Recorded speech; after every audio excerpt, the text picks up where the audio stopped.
So what I have planned to do today is I'm going to take you through the entire application. We're going to take a look at how we identify people as they hit the website, and then we'll take a look at a couple possible conversion funnels. When I say possible, what that means is, like I mentioned in the earlier session, is that within Marketo you have the ability to define different stages that folks might be in a conversion funnel, and also define what sort of transition rules it takes to move them from one stage to another. Then what we'll do is I'm going to show you how we push all of that data and all of that marketing intelligence into CRM, and then we'll come back and we'll take a look at how we set up marketing campaigns and how we execute those marketing campaigns, and then look at reporting at the end. Does that sound okay? Yeah. Okay. Now I have the website up here for a reason. So it could be, anybody's website in any of their digital assets. So one of the first things we deliver with Marketo is a small piece of tracking code, like a little piece of JavaScript. We like to call it the Munchkin code, right? It's a Munchkin because it eats cookies, right? Anyway. So if I mention Munchkin, that's what I'm talking about. And so you can use like Adobe Tag Manager or Google Tag Manager to insert this code into all your digital assets. And that means all of your blog posts, all of your, your website, etc. Now, what that then does is that, for example, in this case, if somebody Googles looking for marketing automation solutions, they click on our AdWord, they hit the website, we start to follow them around. Now, as they start to click on things, they might click on solutions. Solutions, let's say technology. So they click on their industry segment, essentially. And what we're doing is that we're actually writing every single thing that they do back into Marketo against an action log, right? So these actions that they're taking. Now, this person is actually anonymous, so we don't know who they are yet. Now, once this person reaches some sort of gated content, like a form fill, first name, last name, email address, then what we do is we'll transform all of that past behavior into a known contact going forward. So essentially, the minute that we get to know them, we can start to automate our communications with them, personalize, and also, essentially create a sort of behavioral segment, right, with that. Okay. Now, one of the things that we do is we work with folks to understand, exactly what their conversion funnel might look like. Now, I've set this one up. This is your typical B2B. This is almost exactly what we do at Marketo. These are almost exactly the same rules and everything. Now, that anonymous to known, so like I mentioned, we then define what sort of stages that they might be in, but also define what sort of transition rules it takes to qualify to each stage. Now, that anonymous to known is what we just talked about, right? I didn't know who they were, and now I know who they are. Now, that known status is everybody already on the database, right? I've got their contact details. Now, what I've done here, though, is I said, okay, what does it take to move to, who's starting to become engaged out of that pool of known contacts? Who's starting to become engaged? Well, what does that look like? And I've defined it, and I said, okay, well, show me one of 3 different behaviors, and you'll move into this engaged phase. Either click a link in any email, fill out any form, or visit the website 10 times in a week, right? You do one of those 3 things, you move into this engaged phase. Now, to move from an engaged phase, let's say a marketing lead or an MQL or however it's defined, and this is a real typical B2B model here, right? So to move into this MQL stage, what I've said here is that they must have a score of at least 25. So what does that mean? So within Marketo, I have the ability to actually weight and score on every single data point. Every single data point. So that means if they hit the website, I can give them a point. Open one of my emails, 3 points. Watch a video, 5 points. Go to an event, 10 points. Have the right job title, marketing manager, 10 points. Anything that I can capture, if their first name is Michel, 100 points. Whatever it is, right? So every single data point, I have the ability to actually weight and score. And so what we do is we use that sort of scoring methodology to create these sort of ideal customer profiles. So like, for example, here at Marketo, one of the things we'll do is we'll say you have to have at least 50 points. You have to have the right job title, have to be in the right region, have to have all of these things in place. And one of the things that we do is we don't even let our sales team know about these people until they qualify into this sort of SQL. Now, most people, like in this space, they'll be like, they fill out a form, here's it is, sales, go get it. You know what I mean? And so what we do is we filter through all of those people to the ones that are absolutely showing the higher propensity right through the scoring model. So what we'll do, like for example, if you have 50 points or if you're a CMO or whatever it might be, we actually send an email straight out of Marketo internally to our salespeople, and it'll say act now. And it'll have their person's contact details, it'll have their score, it'll have the things that they're interested in by the different categories that they clicked on, and there'll be a little link on it that says SFDC detail. And they actually click into it, and then they get this view. So I'm actually passing all of this marketing intelligence over to Salesforce in this example. And so what they'll have, this is like from a salesperson's point of view, they'll look at this, they'll get this lead feed, popping up here while people are doing things. They have also what we call best bets. What best bets is that I'm scoring all of these people and sending them over, but then I'm prioritizing them based on their activity. But not only that, so what we do is we prioritize by what we call the flaming stars, right? Now what the stars indicate their scores getting higher. So you might have, in your organization, you might say, okay, 100 points equals 3 stars. So this person is just under 100 points, for example.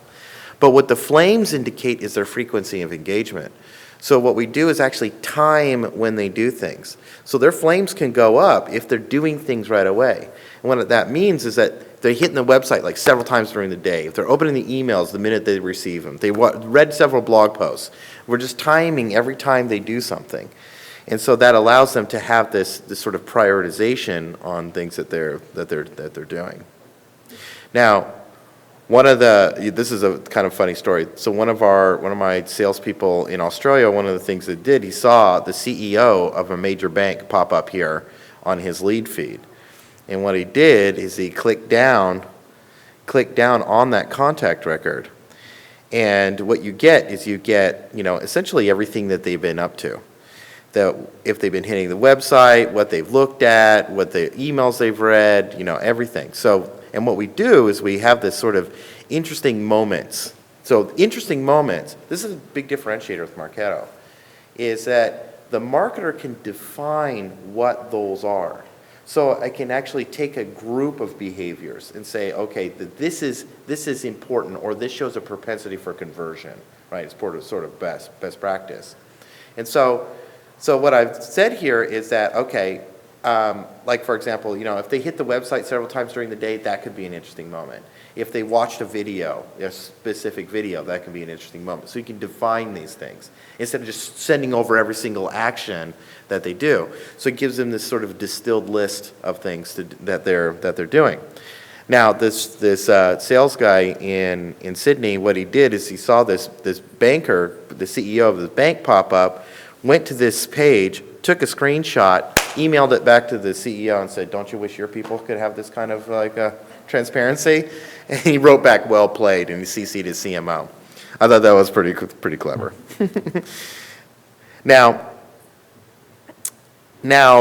what we've got is you've got interesting moments. What they'll have is a view into all their web activities, so they know exactly what pages they're on from that Munchkin code that I mentioned earlier. They'll see how their score was created, so they could see, what they've been doing, if they're filling out forms, that kind of thing. And one of the best practices that we really push with implementation is actually having the sales team and the marketing team define these things together. Not only the scoring, but also these interesting moments that we were talking about. So we really create a real marketing and sales alignment. Now, another thing that they'll do is they have a view into what emails have they engaged in, which ones did they open, which ones did they click through, and they'll have a view into those emails. Now, one of the other things that I can do here is I can actually send emails, I can publish templates from Marketo into Salesforce for the salespeople to send out. So I keep my branding in line, right? Another thing I can do too is I can add them to a Marketo campaign. So I can publish certain campaigns that are allowed for the salespeople that. It can be like a slow nurture campaign, or it can be an invitation to an event or something like that. So it's so they don't have to like get hold of, hey, could you please, send this invitation to this person? I can just go click, click, click, click, done. You know what I mean? And now they're in that whole marketing machine. And so I brought this up. This was the sort of Salesforce view, and this is what it looks like in Dynamics. Has mostly the same sort of functionality.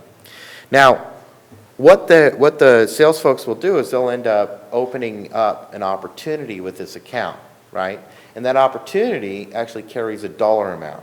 And before it's closed won, it'd be considered pipeline. So what we then do is we actually sync back that opportunity information back into Marketo, which then sets the foundation for all of our revenue attribution. So what that does is before it's closed won, I can then look at pipeline influence on all of our marketing touch points going back to the beginning. And then with opportunity closed won, of course, I can look at revenue attribution and return on investment. Now, I brought this funnel up here. This is like a B2B model. This is a model that I built for the automotive industry, right? So this is a B2C considered purchase, like I talked before. Now, one of the cool aspects of this, one of the things that, like for example, Toyota, what we did is we built this model, and see it says interested, engaging, considered, and so there's different points where they convert into each one of these stages. But then they used what we call revenue stages. We used each one of these stages to essentially strategize the kind of content that they were going to be receiving, including any of the ad content. So, like, if they're interested, that means that they haven't like put together a car, online. And so, essentially, what we did is it would prompt them to come back and really start looking at that model that they looked at, right?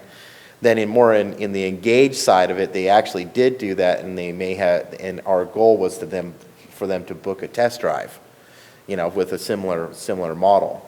And then when they're getting close to considered, we're looking at that engagement, we actually, a lot of the advertising and all the messaging was around financing, right?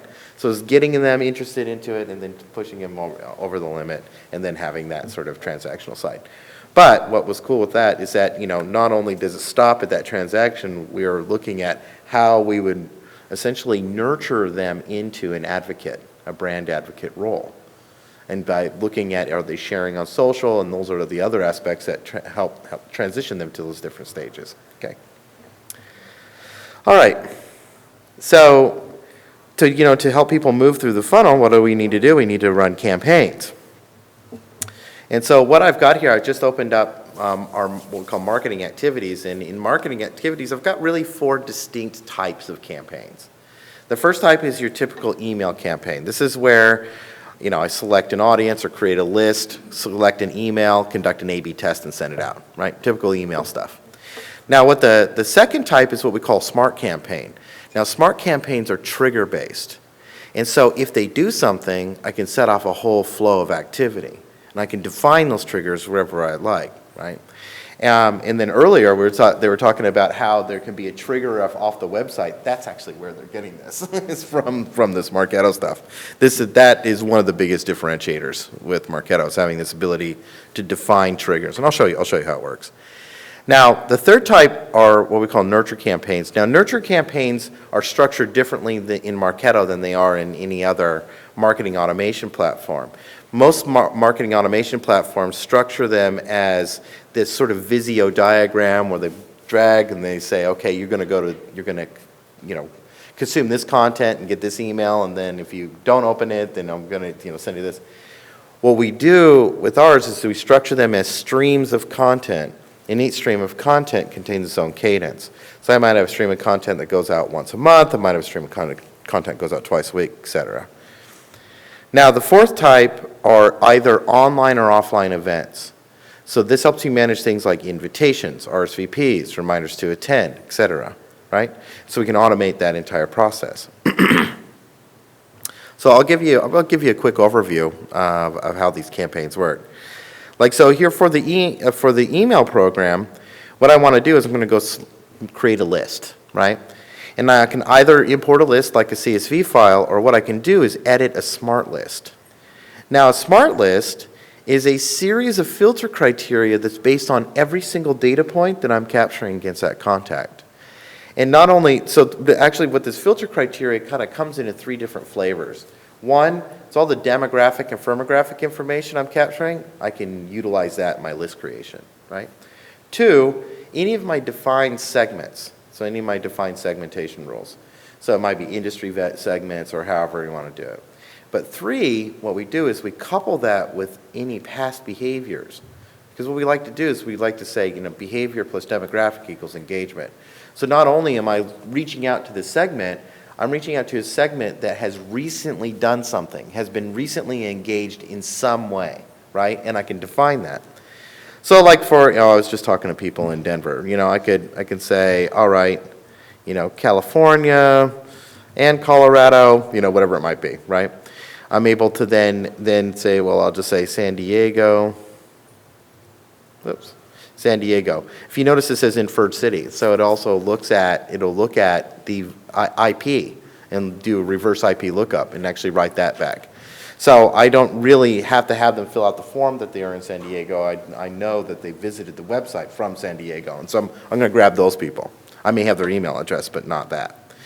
Then, so I have any of my segmentation rules, but then what I can do is couple that with, like, for example, not only, let's say, for example, give me everybody in San Diego that's in the high-tech industry, but also everyone that's opened any of my emails in the past week.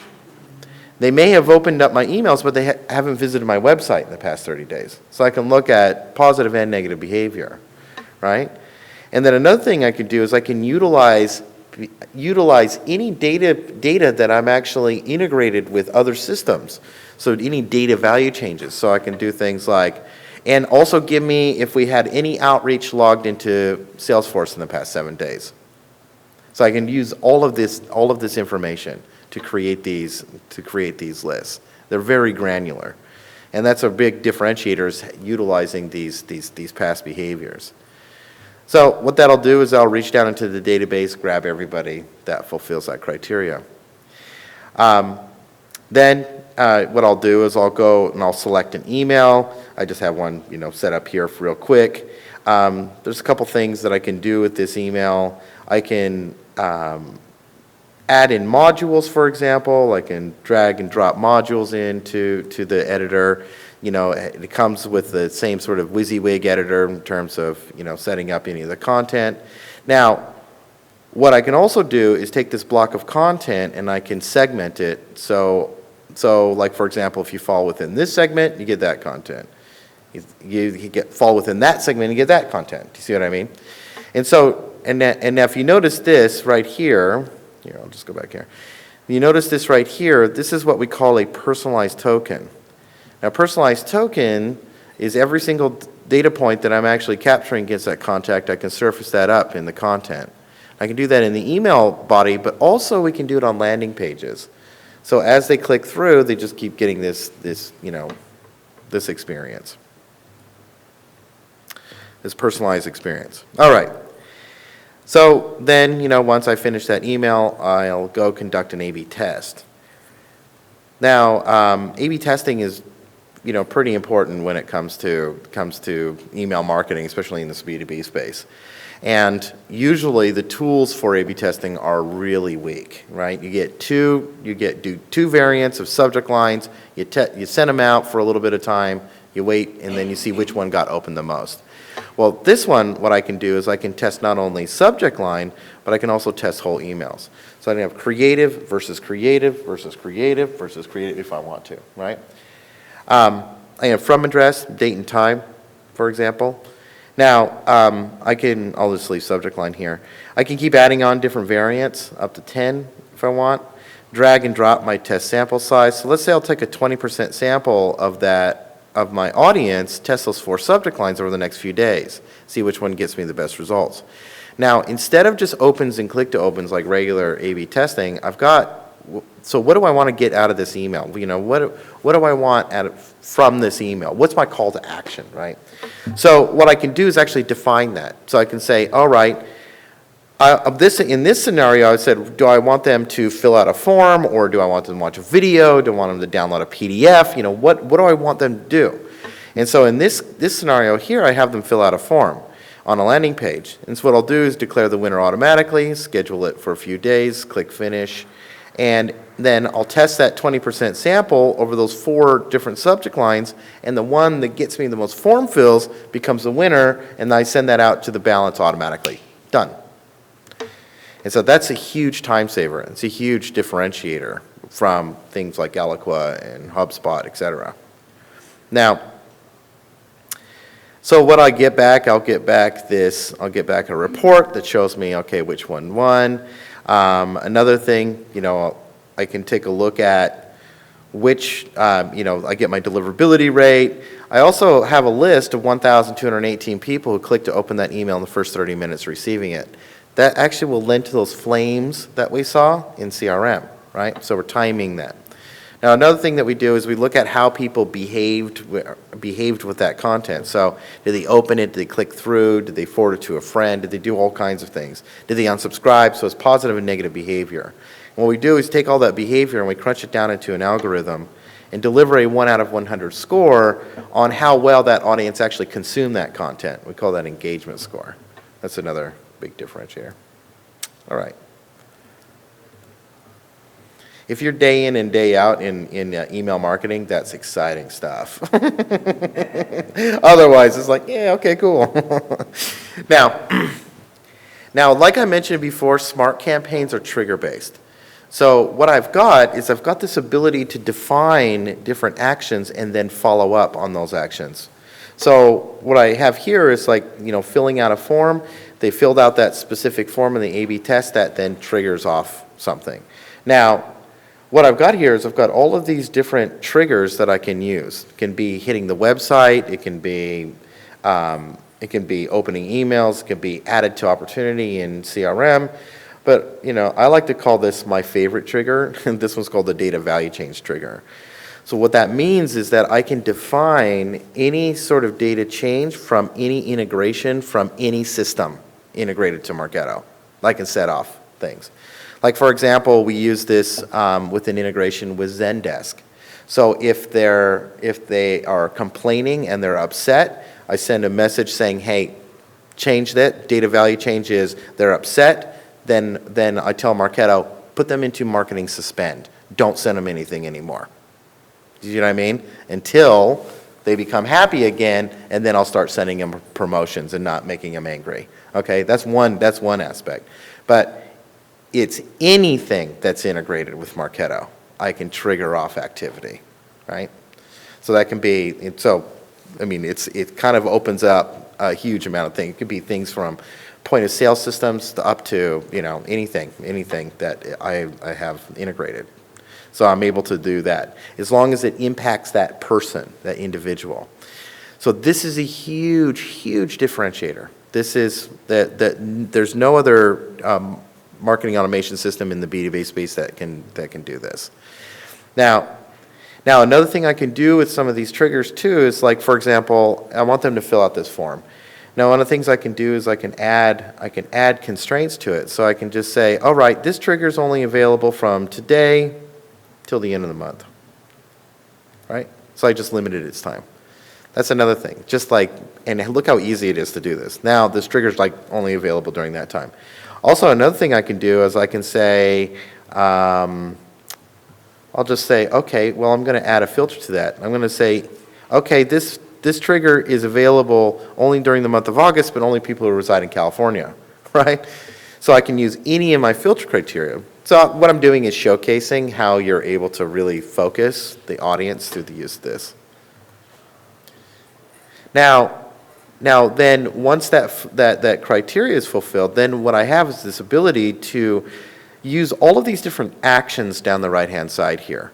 So what I do is I can take these actions and drag and drop and stack up in a waterfall workflow-like format, right? So what I'm going to do is I'm going to say, okay, well, I'm going to send you an email if you filled out that form. Now, another thing I can do is drag over a wait function, and then I might say, all right, well, I'm going to give you 48 hours to digest that email. Now, all those that opened it up during that time period, it just stops right there for them. But the next step was, okay, well, all of you who, after this time elapses, all of you who have not opened my original email, I'm going to send you a follow-up email. Then I'm going to wait another day. And all of you who have not opened my follow-up email, I'm going to send you an SMS. So I'm going to change my tact in the different type of comms channels. Follow you around until you start talking to me. So what I've got here is that we utilize webhooks, and so I can actually reach out to other comms channels. So I can send you an SMS from SMS provider of choice, or I can send you to a call center dialer software, or I can send you to a mail house and send you hard copy collateral right in the mail, or send you a bottle of wine, all kinds of things. So we can use this to reach out to all of these different comms channels.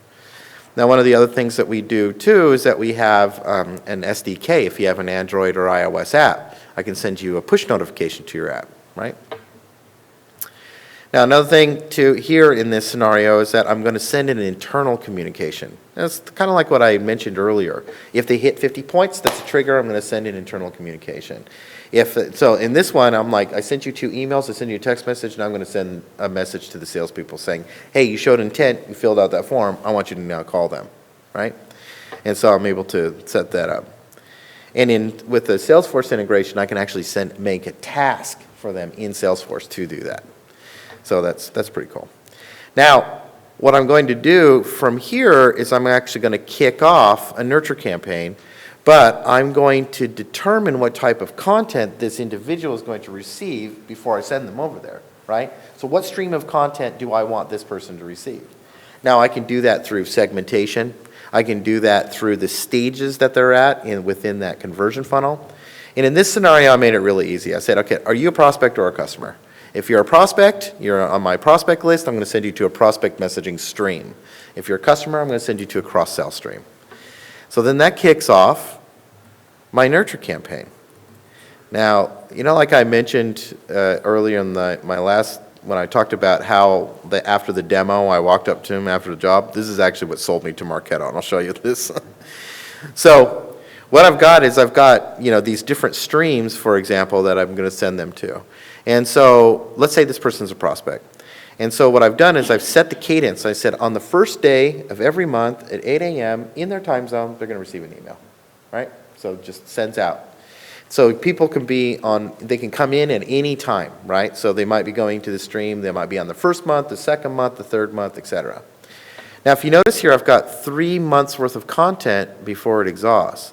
So nobody receives anything on the 4th month, right? And so one of the things is, let's say I've got people stacking up. They're on 4, they're on month 5, but they haven't received anything. So if I want to add a piece of content to the end of that nurture stream, I just drag, drop, and activate. Now I've got 4 months worth of content. Now we're on August 6th. So on September 1st, all those that are sitting there waiting get that email on the next send, right? That's actually what sold me. This is what sold me to Marketo. To do that in Eloqua took about 4 hours, just to do that. Now, on September 1st, let's say I've got 50,000 people in this stream and they're all in these different stages. Well, I want them all to receive this email next. So I just pick it up to the top and drop it. Now, that's actually what sold me to Marketo, because that was an 8-hour process just to do that. It was terrible. And I had to wait until September 1st. And then I had to go backtrack and do things. Yeah, it's crazy what you have to do to set that up. And what I hear is in Pardot is exactly the same thing. So that's like one of the big productivity savings that you're going to get from it, right? Now, if you notice there's a little clock right here, this is an email that contains content that expires at the end of the month, right? It might be a promotion or something like that. So now it's down on month 3. So after September 1st, everybody gets this email, and then this expires in August. So some people might get it in October, right? I don't want that to happen. So what I can do is I can edit its availability. So I said this email is only available till the end of August. and on September 1st, it just goes inactive. And so I don't have to worry about sending out old content later on down the line. Now, this is a prospect nurturing stream. So what happens when their status changes? So what I have here is what we call transition rules. So it's another trigger. So if the trigger sets off their status change, I can move them from one stage to another. Now in this scenario, I'm saying if you are a brand new customer and you close the deal in Salesforce, opportunity is closed won, I will pull you out of a prospect stream, drop you into a customer welcome stream immediately. So I don't have to worry about sending out content, right? You know, it's funny, I went into a gym recently and I signed up for the gym. Right, you can tell that it's working. Anyway, I signed up for the gym and I gave them my email address. You know what the first email they sent me was, we're running a promotion, come join our gym. And I was just like, I was on the marketing list. I'm like, seriously? Being the nerd that I am, I'm like yelling at my phone, you need a transition rule. Right, anyway. So that allows us to, and that's one of the things is that what we see is that we create stickiness with our people. They consume content way more readily because we deliver relevant and timely content based on their status change, right? Based on the things that they do. That's the power of those triggers. So let's say they move into this welcome stream. I'll change the cadence to twice a week. I'll send them a couple emails, and what I might do is I might send them an invitation to an event so I can actually kick off campaigns straight from these streams too. Now this one is gone inactive because it ended up expiring. So because I don't want to send an invitation to an event that's already happened, right? So I'm gonna open that back up for August 31st. Now what that does is then that'll kick off, let's say, this campaign here. Now what then happens here is that now I'll kick off this campaign, and what I'll do is I'll send them an invitation. Their status changes to invited. They'll register, or status change, sends them confirmation. We might be 1 week out, 3 days out. So all these triggers are setting off these different flow of content. Now, this is an invitation. This is an event campaign, sorry, and I've got 8 or 9 emails that really contain all the same content. Usually have to go through and change the date. But with Marketo, one of the things I can do with all campaigns is I can right-click and clone and make an exact copy of that entire campaign. That means that it drags over and copies over all the landing pages, all of the emails associated with that campaign over into a new one. Now, I can do that, and then I've got what we call my tokens. These are tokens that sit at a campaign level. So let's say I've got the date embedded in all of those emails. I'm going to change it to the 21st. I click Save. Now all emails are updated. I don't have to do anything. I don't have to open them up. I don't have to edit them. This is the number one reason why people move off of Pardot, off of HubSpot, off of Eloqua. I mean, we asked our customers, like, what's your favorite thing? And they're like, cloning and tokenization. Don't ever take that away. We're like, never taking that away. That's like one of the biggest things. It seems really simple, but it's huge. Number 2 was the triggers. Just having that ability to change a business process like instantly, that's the second one. But third is revenue attribution and actually taking a look at the impact of the business. Now I'll just show you a couple things very quickly here. I think I'm almost out of time, but what I've got here is we got people moving through that funnel. I'm running all my campaigns, and so and I've got my different marketing channels going on. And so what I've got here is, like, for example, I've got my total cost of running my campaigns along the bottom. I've got my pipeline influence up the left-hand side. The bigger the circle it is, the more people are involved, and the greener it is, the more ROI I'm actually driving. Now, webinars, this is Marketo data. Webinars are a really good channel for us, right? And they seem to drive a lot of business. But if you notice, there's not a lot of pipeline generated by webinars, but trade shows are way up here. Why? Well, this is a real top of the funnel view. I'm getting a lot of new names to the top of my funnel through trade shows, through online advertising, and usually not webinars. Because webinars, I want to get to know you first. I want to get to know what you like first, and then I'm going to invite you to an event that I think you're going to go to, right? And I know that because that's that FT right there, and that means first touch. So these are channels that are driving new acquisition, new names into the top of that funnel. Now let's take a look at it from a multi-touch point of view. So the way we look at this in Marketo is I say, oh, so you can see how it changed a lot, right? Now what we do is we follow people as they start to engage. So if let's say I've got somebody that has 4 marketing touch points and they're worth $100. What I'm going to do is I'm going to allocate $25 to each one of those touch points for that person, right? If they have 10 touch points, it'll be like, $10. So then what I'll do is I'll consolidate that number. So here in the webinars, oops, I forgot to show you what the numbers were. So here in the webinars, actually you see it jump up to the top, but it's the same cost, same amount of people, but my pipeline has increased dramatically. And I'm able to, but also at the same time, I'm able to break that down. So I'm actually going to go look at a campaign. I'm going to say, okay, so this campaign here, let's go to, first touch. So this campaign, this one event right here, it cost me $8,000. Had 240 people show up, but out of those 240 people, I actually closed $45K worth of business out of that, therefore driving 562% ROI, right? Now, I like the wins, but I also like the losses, like this one, So, like, for example, back in the day when I was a marketing director, if I spent $15,000 on a webinar and I had 1,300 leads show up, I probably would have asked for a raise. I mean, look how effective I am. But this one really didn't give me anything. It didn't give me any wins or any, return. So what I might do is I might want to say, okay, I might want to start taking some of that budget and moving into things that I know work. And I can look at it, be like, was it the theme? Was it the audience? Was it my segment? I can start breaking it down. Now, another tool that we have is what we call Advanced Report Builder. And what this is that's the exact same data that I'm just talking about. So it allows me as a marketer to just use an ad hoc drag and drop reporting tool to dig deep into the data. So I've got things like, like that bubble chart. So I can look at like my blog posts. I spent $40,000 on like copywriters and that kind of thing.